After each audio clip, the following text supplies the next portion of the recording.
Welcome back to Ty and That Guy. I'm Wes Chatham, and this is my good pal, Timothy Franck. Say hello, Ty. Hello, Ty. How you doing today? I'm all right. This is actually going to be a good day because we got somebody to come on the show that I don't actively dislike.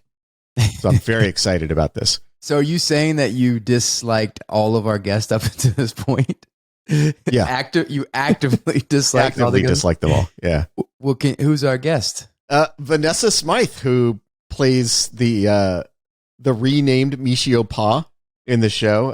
Michio Pa was a very different character in the books, but we like recycling names from the books and getting them to new characters in the show. So, hey, she Vanessa. is the show's Michio Pa. What's up, dudes? Good to see Welcome to Ty and That Guy. We just got to warn you.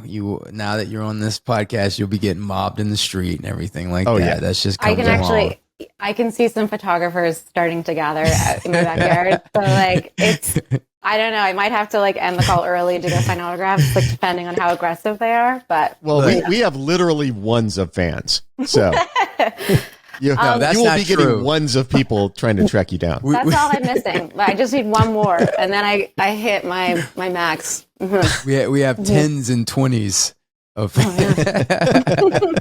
It breaks the internet whenever we release a podcast. Everything shuts down, and then we get a call from the government, and they think we're colluding with Russia, and it's all a big ordeal. Joseph might be colluding with Russia.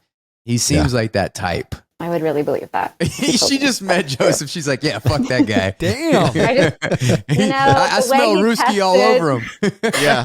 The way he sound checked me, I was like, there's something more here. I think. That's the sound check of a guy who would definitely invade Ukraine. Yeah. You can just feel it, you know? You can feel it. Every now and then, a little bit of an accent comes out. When he gets tired and he lets his guard down, a little bit of accent comes out of it. So, we're on to you, Joseph. We know your secret. Are you in Toronto right now? I am. Yeah, it's snowing like crazy right now, so I'm gonna probably be inside for a little while. But do you typically stay in Toronto year round, or do you go to LA some time of the year? Or I'd say I spend most of my time the last couple of years in Toronto. My partner used to be based out of New York, so I used to spend a lot of time there as well. So that became sort of my LA equivalent. So I'd kind of go back and forth between New York and Toronto, but it's been awesome. I mean, so much has happened and been available here. So I haven't actually had the need to go away as often as I might have a couple years ago. Have you been staying busy? I mean, I know is there still a ton of work in Toronto right now? Yeah, I felt very lucky. I just finished shooting 3 different things that, that kept me really, really busy. And I have to tell you guys, I'm pregnant right now. Oh, so wow. Congratulations. Thanks. So I was filming while I was starting to grow like a person in my stomach. So, because that's how pregnancy works. I don't know if you knew that. So it was very kind of wild to expect to almost pause my work and then to have this opportunity to really fire on some different cylinders while trying to not throw up between takes and grow a person. So I think it's pretty presumptive of you to think that just say it's a person. You don't know yet. You don't know what's in there. And I have to tell you, it doesn't really feel like a person. It feels aquatic, and maybe I don't know. The scene in Alien it comes to mind. You know, more than once. That's what I was thinking. Hey, Wes, just so you know, she was shooting the Amityville Curse, so you don't know. Oh no. Yeah. Do I have a haunted baby now? Okay, well, I guess it'll keep things interesting. Baby. I have never had any kids or even been associated with people who've had kids, but my sister had a kid, and she insisted that I look at the ultrasound, and it looked like a monster. I was like, that looks like some kind of horrid lizard monster. Yeah. Yeah, she didn't appreciate hearing that. And she's all weepy and look how beautiful. I was like, it's like, oh God. Yeah. That looks like something that would burst out of you and, murder the crew. I can't tell if I'm going to live in this movie that I'm in or if I die. You know what I mean? I'm the protagonist is inside and do they salvage me, or do they take over? Like, I can't tell yet what genre of movie I feel like I'm living inside of. Yeah. Hopefully it's not Rosemary's Baby. Hopefully it's not that movie. But we'll see what happens. Yeah. Did you grow up in Toronto? Yeah, I did. Born and raised there? Yeah, it's actually interesting. My husband and I went to the same elementary school, like in a suburb of Toronto, and then reconnected later in life. And then now we have a place of our own, like kind of near that suburb. So there's weird sort of cycles. I can't really seem to ditch where I'm from, I guess, but I love it here. So I grew up in Georgia, and right now, like, I'm just south of Atlanta and close to family. And I lived in LA for like 20 years, but there's just something always like calling you back, always like, wanting to bring you back. I mean, Ty's up in Washington. I mean, I know you didn't grow up over there, but that was always felt like home to you, right? Like Portland. We just like the Pacific Northwest. Yeah, Pacific like Northwest. The attitude and the climate here. But yeah, no, I didn't grow up here. I lack that sentimentality that I think most people have, where you feel sentimental about a certain place or that kind of thing. Yeah, because you grew up in Yucca. Or somewhere around there. Not too far from Yucca. Yeah. I think if I was from Yucca, I probably wouldn't have the same need to go back. Sorry, Yucca fans. There's probably 10s and 20s of Yucca fans that are. We just lost Yuckians. Even the people who live in Yucca don't like Yucca. Yeah. No. Yeah. When did you get bit with the acting bug? Is this something you started when you were really young? And like, what was that journey like? Yeah, I remember, I think I was in first grade, and this storyteller came to my classroom, and she told us a ghost story around Halloween. And I can remember just being so kind of captivated and like under the spell that she had cast. And I was like, oh my God, I just have to tell stories. And that kind of impulse kept manifesting in different ways as I got older. Like, I was big in the competitive dance sort of scene, but again, I was never like technically an excellent dancer. I just loved the storytelling and kind of the musicality of it. And then I went to a performing arts high school, so I got to do dance and theater and music and all that stuff. And then when it was time to graduate, I did my undergrad in philosophy, which I became like really fired up about. And then in my final year, my papers were like turning into scripts and poems. And I just like had this kind of impulse to tell stories in like a new way. And I think it was, I don't know, I think I believed still a bit naively that I could like help save the world through stories. So yeah, so then it wasn't until I was like in my early 20s that I started, so that was like last year, obviously, started acting professionally. And now I just, I love it. Love writing and performing pretty equally. You and I have a very similar origin story. Okay, I want to hear yours. So when I was in first grade, was yours first grade? It was, yeah. So my girlfriend, my first grade girlfriend, her name was Abigail. Her mother used to come to our lunch when we were on lunch, and she would read the Little House on the Prairie books, like like those books, like the old. And she would read those books, and I was like captivated. I would just get lost in the story. I was already obsessed with movies and TV, and that was like my whole life. And then when I saw her do it, I was like, I just gravitated always to story and wanted to be a part of story, and that's how that whole thing happened. Yeah, it's interesting. Your stories were cooler than mine, but it's still the same thing. I don't know. Did you go through the phase of like, I feel like from age, I don't know, however old you are in first grade, are you like 6 or 7? Around then until, I want to say, I don't know, for a few years, I would always make up like my own bad ghost stories and like bully my relatives into being my audience at different family events. So, I mean, I took some prisoners along the way, but it was, thankfully I had, people around me who helped me believe it was possible and encouraged me, which I feel like is not the case for everybody. So. And that's, and the thing is like, that's when it's most pure. And that's when you feel like you're most connected to it. Because so much, like when you start doing professionally and there's money involved and there's politics and things like that, you start to kind of forget. And then every now and then you'll see like a good movie or read a good book or whatever. I'm like, gee, this is why I do this. This is one of the great things about this podcast or doing this podcast is Ty and I going back through our favorite movies of all time or like favorite TV shows of all time. And it it just really turns me on. Well, he turns me on, and then the storytelling turns me on. So I'm like, dude's turned on. Yeah. About certain things. But you said that you write as well, right? Yeah.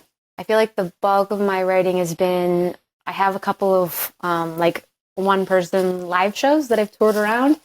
And it's like just me and a microphone, and it's kind of a mix of stand up, and I tell you stories and I do some poems, and it's like kind of, it sounds terrible when I describe it actually, but it's one of my favorite things to do. And I feel like it's part of how I process the world and kind of reconnect to, in a way that you were saying, like reconnect to why stories are magical to me on some fundamental level. So I'm actually going to do, I'm writing a new show that I'm performing when I'm going to be like 8 months pregnant. So I don't really know everything I'm going to say yet, but I feel like it'll be a singular time that I don't know, that I'm kind of daring myself to like bring that impulse with me as things are unfolding. So I don't mean to put you on the spot, but can you do your entire one-person show right now? Yeah, I can. Okay. No, not just one of them. I want to hear all of them. Yeah, all of them. Yeah. In sequence, like your first one, and just go through it all. We'll be quiet and we'll wait. You ready for like the super earnest poetry that like got me started a million years ago? And I'll do the whole canon for you. Yeah. Doesn't everybody go through the super earnest poetry phase? I hope so. I feel like everybody does, right? I hope so. Ty? Oh yeah. When you're like 16 and you're like, the world doesn't understand my pain. And the only way for me to like explain my pain to the world is through this dreadful, super earnest poetry. Mm-hmm. Yeah. Mm-hmm. I think the world still doesn't understand my pain. Well, maybe you have to start writing. No, Wes, poetry. You misunderstand. We understand your pain. We just don't care. Yeah, So what is your writing process? Do you try to write every day? Yeah, I try to write every day. And then I try to, I need deadlines like most writers do. Because I feel like the first project I ever wrote, I had submitted my name into like a fringe festival and I got drawn. And so I was like, oh, I need to create something now to meet my own performance date. And I feel like that guerrilla style, like, I don't know, maybe that's because of how I started doing it, but it's such a useful kind of fire that I light beneath myself. So I feel like there's the writing I do every day to just kind of like keep like almost like going to the gym. Mm-hmm. And then I, convince people to trust me and hire me and book me. And then I sort of fill in the blanks as I go. I couldn't imagine the nerves. I mean, I think like, if I think about doing a play from somebody, a play that's been tested over and over, like All My Sons, Arthur Miller or something like that, then like going to put your own writing, your own stuff, but you're also on stage and performing that. So what does that feel like? Like going in, like the first night, once you start ironing it out and everything, but what are the nerves like the first night? Like there's nowhere to hide, right? So, and I feel like in my shows, I try to really have almost like a one-on-one conversation with whoever is there. But it is scary, but I don't know. I've noticed that like I seem drawn to that fear, or I seem drawn to that possibly chaotic space. And I feel like it invites like a more creatively daring part of me to like try stuff. And then I think I also, whenever I'm testing out new material, I try to sandwich it with something that I'm like, okay, well, I can do like the Skype sex piece. And I feel like that's like pretty solid. And then I can throw in this like kind of riskier thing. But I did the Edinburgh Fringe a couple of years ago, and you do your show like 30 times in a month, and you're surrounded by 3,000 other shows all happening simultaneously. And it was a great chance to, try new stuff every night, so that fear and that anxiety that is always going to perhaps be there on some level, like becomes a little bit more normal. So then you just are like, well, I'm going to have a hard time eating before I go on stage, but then there's some part of me that feels so alive in that space that I'll just get off and I'll have chicken fingers and it'll all bounce out, so there's so I don't know, I must be drawn to it as much as I'm afraid of it. By the way, Skype sex is a necessary tool for long shoots away. There you go. Yeah. We have more than one thing in common. Yeah. We have our first storytelling story, and then how we survive long distance relationships. Ty knows when I send him a Zoom link, it's on. Yeah. I stopped clicking those links. I knew what was about to happen. I just stopped. You knew it was on the other side. I knew. Yeah. It was hard to stop though, I bet. Yeah. How did you hear about The Expanse? I feel like kind of embarrassed to say that it wasn't until I got my first audition that I really discovered it. And then I had to simultaneously, like, I wanted to inhale everything when I got cast. But then I was becoming too much of a fan of it. So then I was like, oh, I have to like back away actually from some of this material because I'm going to show up on set and like call the actors by their characters' names and like just be too fangirly to actually do my job. So I had this kind of, I was like, I almost had to dim my excitement and appreciation for the show to like successfully maybe genuinely be part of it. You know what I mean? Yeah, because I was a fan. And Ty had a real hard time when he first started working with me because of his fanship. And I had to calm him down every day and tell him it was going to be okay. And then Joseph had it like triple time because when he was working with Ty and I for the first time, but he's finally starting to get over that. You know, the Russian colluding kind of helps him get through that. That's like, it's all connected, you know, that's why there's some colluding going on. Yeah. So what was the experience like for you on The Expanse? I had a blast. I like really and truly had a blast. I think my first audition was to be an earther scientist who dies in an episode. Did we audition you for one of the people on that ship that Yes. Yeah, okay. I don't remember auditioning you for that. Or, I mean, looking at the tapes for that. It was very brief. I remember I came into the room and I think you were there. I know Breck was there. Yeah. A couple of you were there and I read it once. It was like a short little scene and Breck said, "That'll do." And I was like, okay. And I left. And then I got invited back to read for a belter part, which was more exciting to me. Yeah. And then I think I might have done a callback and then I think I was still playing around with my interpretation of the dialect. So I would listen to Kara G in my ears. And she and I know each other from both being part of the same circles in Toronto because Kara knows everybody in the world. Everybody knows Kara. Everybody in the world. So yeah, I had her like some of her, one of the speeches she gives in season 3, I was like playing it as a way of absorbing some of the belter kind of musicality. And then I was so fired up. I think I was originally maybe only cast to do like one episode, and then it turned into 2 years of my life that like were so fucking special. So I feel very glad to have done it. You know, Wes and I have talked about how uncomfortable the casting process makes me, and I get that it has to work that way, and I'm not trying to change it or anything, but there is something a little dehumanizing about sitting in that room behind the table and these excited people, talented, pretty people come in and they do their best for you and you go, okay, thanks. Mm-hmm. And then they leave and you talk about them behind their back. The one upside to that, the one time it actually feels kind of positive is when they leave and you go, hey, that person was great. I don't think they're right for this thing, but let's find something else for them. Mm-hmm. And I bet that's probably what happened with you is like, I don't think she's right for this earther scientist part, but let's find something else. Because that did happen a couple times, and those were the times I felt really good about the casting process, where I was like, they don't know that we liked them, but we're going to tell them later when we ask them to come back and try for something else. The dehumanizing part of it to me was somebody comes in and they try the thing and they go out and we close the door and we go, that person was great, but we really need somebody with dark hair, right? Yes. Because we already have like a light haired person in a similar role, and and the thing that person will never know is that we thought they were great and totally would have cast them, except that they just had the wrong whatever coloring of hair. And that's the part I always felt really terrible about. Like I wanted to go out into the waiting room and go, we really liked you. You were great. Yeah. But you can't do that, obviously. But I always felt like this urge to totally do that. You could tell them in the room, like, are you? No, people do that all the time. They go, listen, that was a great read. You're really great for this.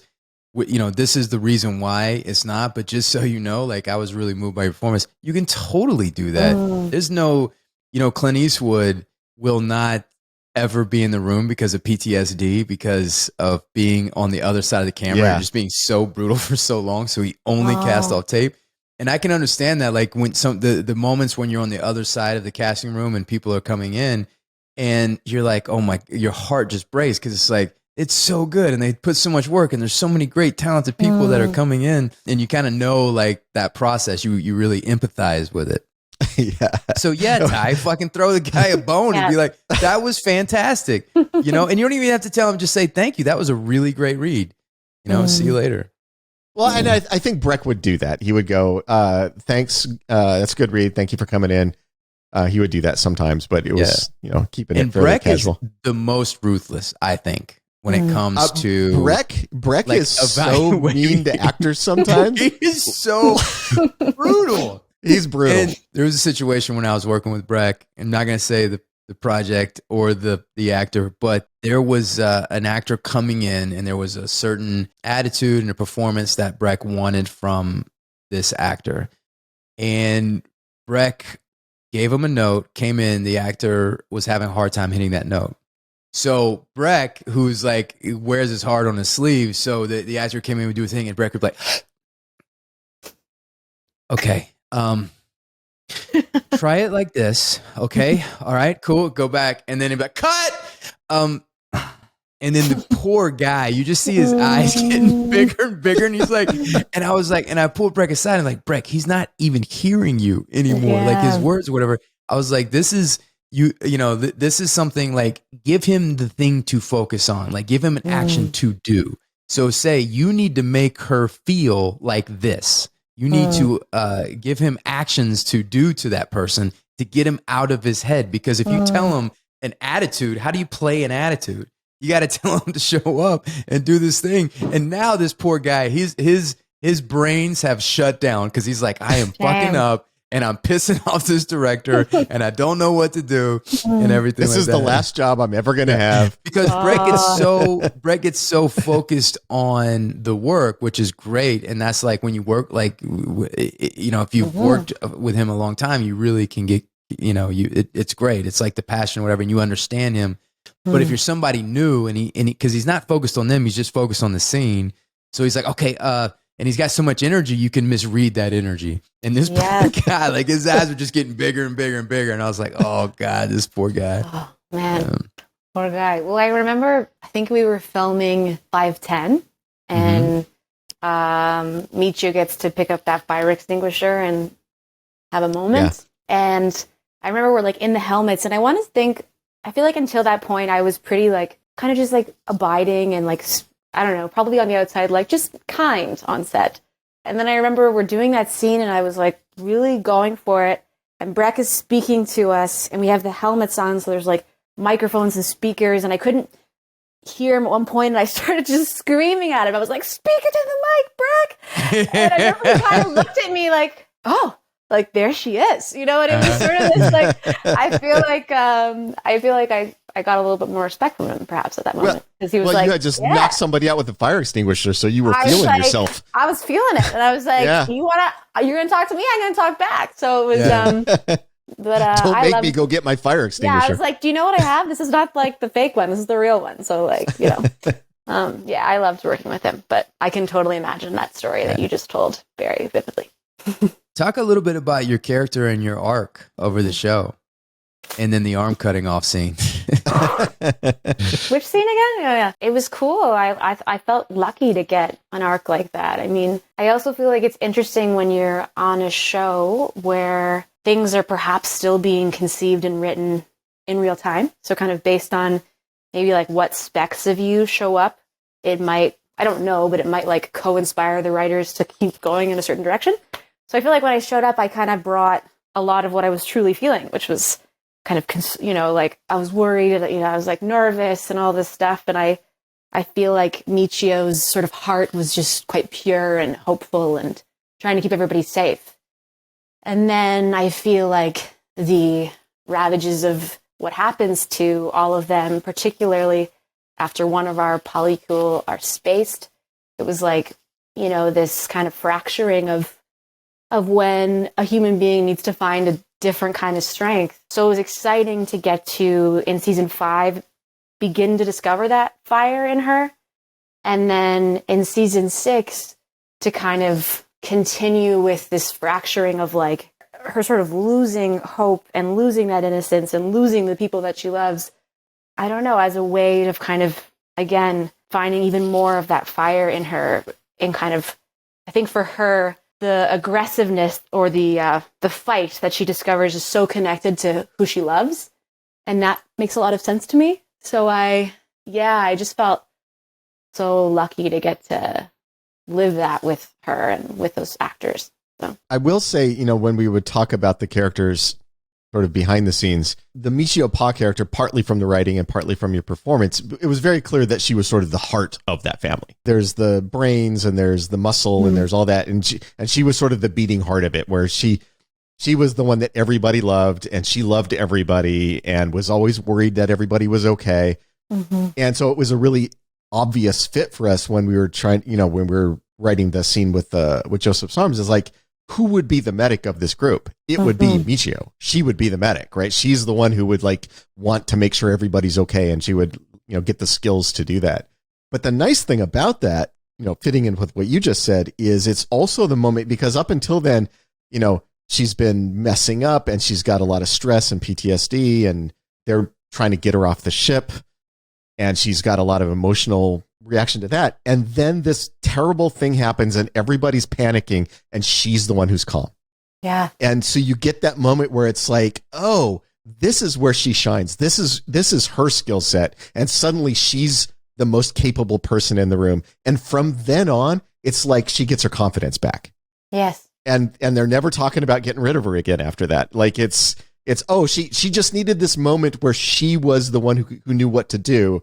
Her confidence comes back, and then she's fine from then on. I mean, not 100%, but still, like, she can function again. She just needed that confidence booster, and it was nice that the scene got to do both of those things. Even when you're saying that, I feel like, as you described the moment when she gets that strength and that calm, like I could feel myself getting very still listening to you, which I feel like is because I agree so much with what you just said. And the sawing off the arm was so it was so easy to believe that was real. The prosthetics and the art directing, like, it was like, they're like, make sure you really saw through the bone and saw. Like, I was just like, this is so easy to believe that it's truly happening. And let's give a shout out to the stuntman who agreed to have his arm sawn off so that we could get a realistic version of the shot.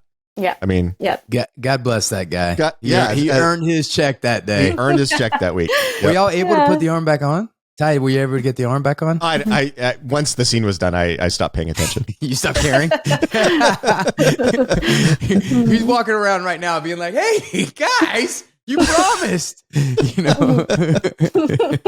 What was the very last scene that you shot? The last scene was, I think, in 605 when, so arm is off and we're on series, and it's kind of a beautiful goodbye moment between Michio and drummer, where she effectively is like, we can't help you anymore, and I know that you're not going to stop until you finish what you've started, and we're okay, like, you can go. And it was such a, like, I remember reading the script and feeling, again, so lucky to have the opportunity to kind of live that moment with them. And to what you were saying, Ty, like, it was such a beautiful contrast to the beginning of the season when they're trying to get rid of her and she's just this, like, pushing the wrong buttons and she's like a living liability, to that at the end being like, no, you need to go and we're going to stay. And kind of the contrast between that. I just thought it was so cool to do that at the end of shooting, like, to really get to live a version of goodbye that not only belonged in the story, but was, like, for sure resonating on a few levels, because we all got very close filming together.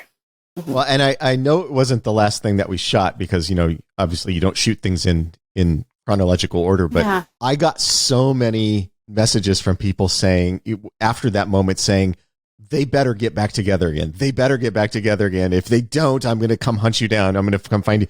So scene in 606, where drummer and Joseph and Michio are all sitting together. Yes. As Holden's giving his speech, that got me out of a lot of trouble. Like, they're like, okay, the family got back together after drummer finished her thing. She came back. The family's together again. Yeah. So they're rooting for you. Yeah. Yeah. It's like people really wanted the family back together. Yeah. I feel like because you did such a good job of tearing us apart, it was like, come on, we've got to get like let them find each other again. So yeah, it was cool. Since you guys were so close and the polyamorous relationship really worked out well in The Expanse, where you kind of like, you come home to the hubby and be like, hey, maybe we can add some more husbands and wives in this mix. Like I tried to, that was my like probably partly conscious hope when I dragged my husband to the cast party. I'd be like, so this is everybody. Why don't we all have a drink together? I'm sure, I was like gauging him. I was like, I can't think of a single person on the planet who wouldn't at least consider it if somebody said, hey, we should invite Kara into our family. Oh, yeah. And there's nobody on the planet who wouldn't at least think about it. Wouldn't it be hilarious, like if we were in Toronto and we went to go see Vanessa and have dinner at her house and they were all together, like they all, like it just all worked out and they just continued the relationship. Yeah. Like right now she's holding hands with all of them and they're there. Yeah. They're in the other room. Yeah. Yeah. Mm-hmm. We like to do this thing on the podcast where we kind of, I don't know if Joseph told you about the top 5. Did he tell you about the top 5 we do? Yeah, I think so. Did you chose the topic, right? Did you choose the topic or was that Joseph? I did the not. Russians?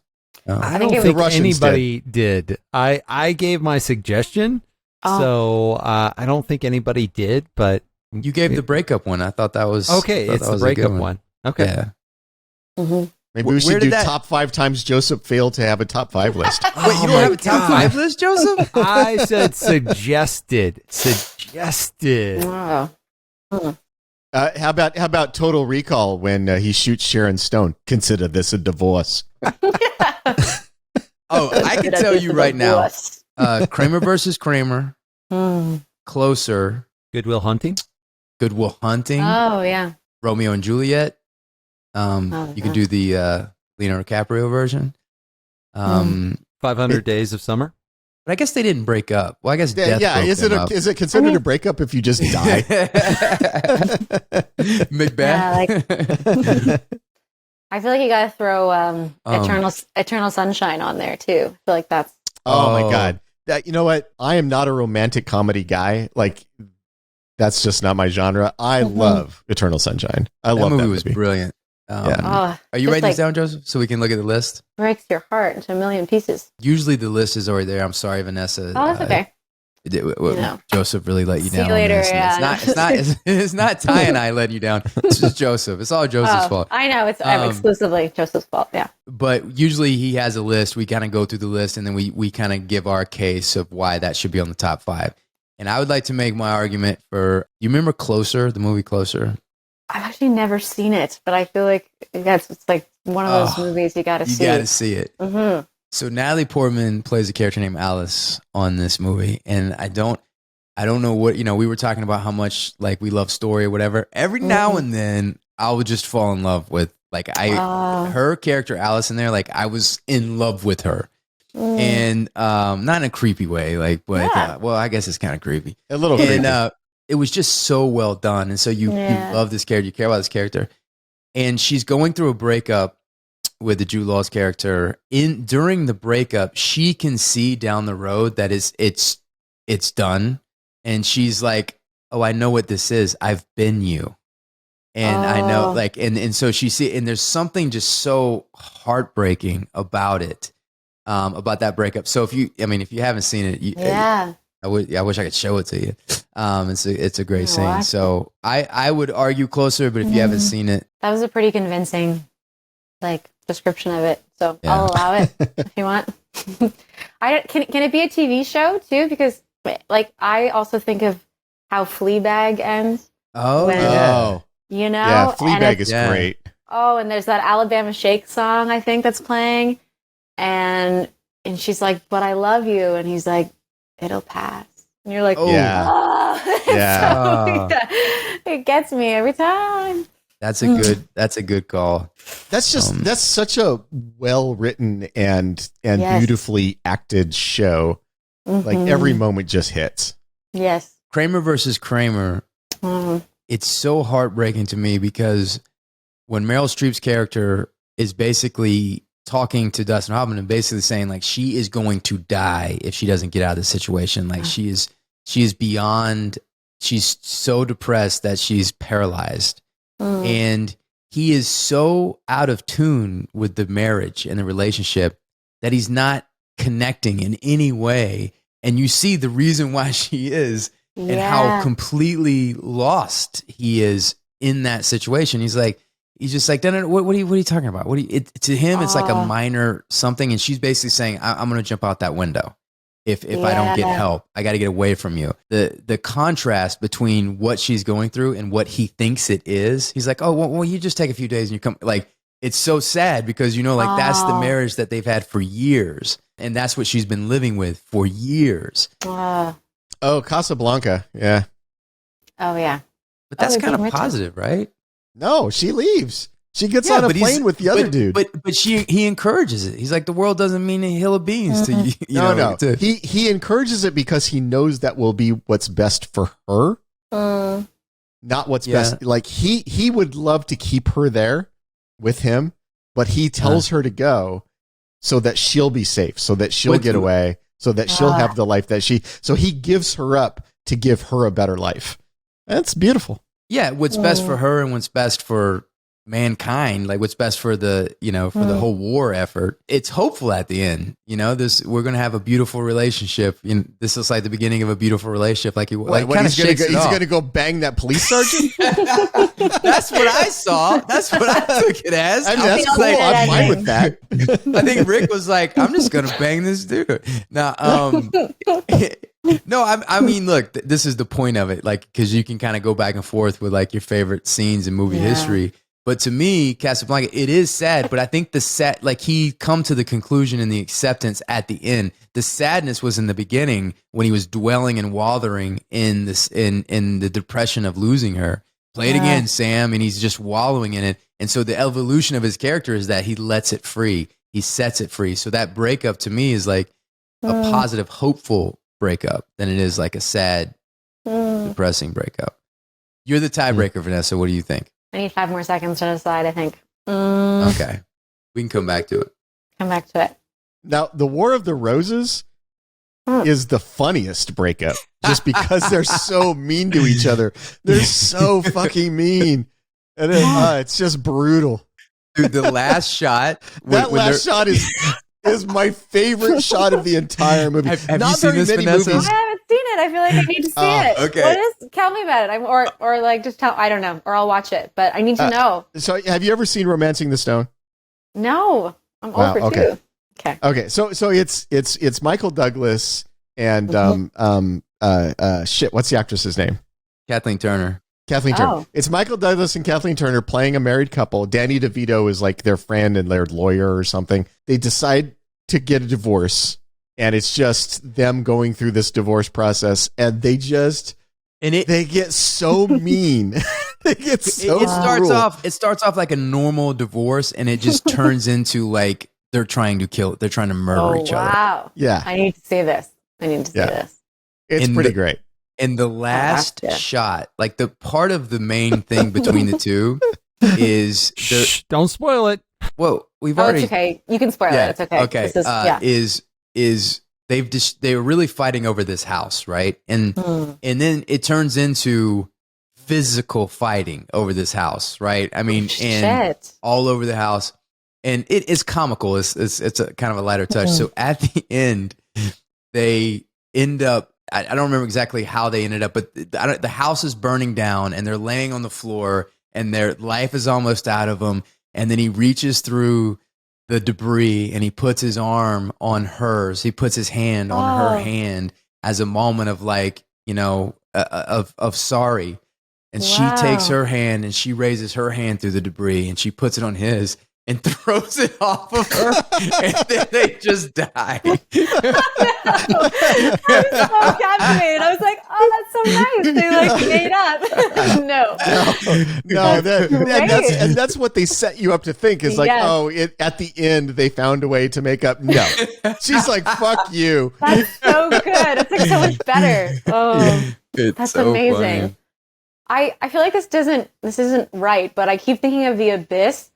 And it's more like that, like the makeup scene, like when Ed Harris has to like try and like revive her after she's unconscious from the water, and it's like I just feel like the whole, I mean, it's not a breakup movie because they're already apart when the movie starts, but I just feel like that scene is like one of the best. It's got to be the best I still love you scenes that. That's a fantastic scene. I'm going to agree with Joseph here on the Brokeback Mountain. The first time I saw that movie, that relationship was heartbreaking. Yeah. It was not a style of movie that I thought I was going to give a shit about. And by the end, I was so emotionally hit by that movie. So yeah, I would definitely agree with that one. Yeah. The pain of the breakup is what fuels the movie. So that's like that's like the definition of what we're trying to identify. Yeah, and like you said, it that is the fuel of the movie. Yeah. Yeah. Great. That's our top 5. You want to read it, Vanessa? So the top 5 is okay. So we have. Thank you for the highlighting, Joseph. Or maybe it was the Russians. I don't know. Okay, we have in no particular order. Closer. Eternal Sunshine of a Spotless Mind. Fleabag. Kramer versus Kramer. And Brokeback Mountain. Hey, very Vanessa, strong. Have you seen Kramer versus Kramer? Yes, it's great. So I would say, Wes, that in the 0 position, we should probably go ahead and put Die Hard because Bonnie Bedelia and Bruce Willis, the whole movie is driven by the fact that they broke up and he's trying to win her back. Yeah, I mean, it's the crux of the Die Hard universe because even in the sequel, it's still dealing with the same. Yeah, so and by the third movie, they've permanently split up. So that the Die Hard trilogy is about the marriage of Bonnie Bedelia and Bruce Willis and their breakup. Yeah, it is the emotional thread that propels all 3 movies. I have a postscript one that I'm just thinking of too. Is in Back to the Future 3. You know when Doc Brown breaks up with Clara because he has to go back in time and anyway, I had to bring that up. Just Vanessa, when I didn't think it was possible, you have risen higher in my esteem by that comment. Going to Back to the Future. You should end it right now then, so I don't slide back down with the next thing I say. Yeah. Oh yeah, you could fuck it all up before this whole podcast is over. I will. It's guaranteed. This was a lot of fun. It was so good seeing you again, and thank you for coming and hanging out with us, and enjoy the new fame that comes with this podcast and career opportunities, and I'm hopefully you have an unlisted number. Yeah. My phone's blowing up right now. I can see the screen, so I'll have to get on that. And do you guys get 10% or It hasn't even aired. It's just the leaking of the press. Joseph and the Russians have leaked it to the press that you're on the podcast. Yeah, it's out there. So, no, this was great, guys. Thank you. What a blast. Thank you guys for hanging out. Please like and subscribe. Say goodbye in a Russian accent, Ty. I can't do Russian. The only Russian I can do. The only Russian I can do is Hunt for Red October Russian. One ping, Vasily. That's Scottish, dude. That's good. I know. That's the whole thing with the Hunt for Red October Russian is it sounds Scottish. Okay, all right. Goodbye, Ty. Oh. Very good. Yeah. See, I think it's clear that we discovered your dark secret. Yeah. Never trust it. Writings on the wall.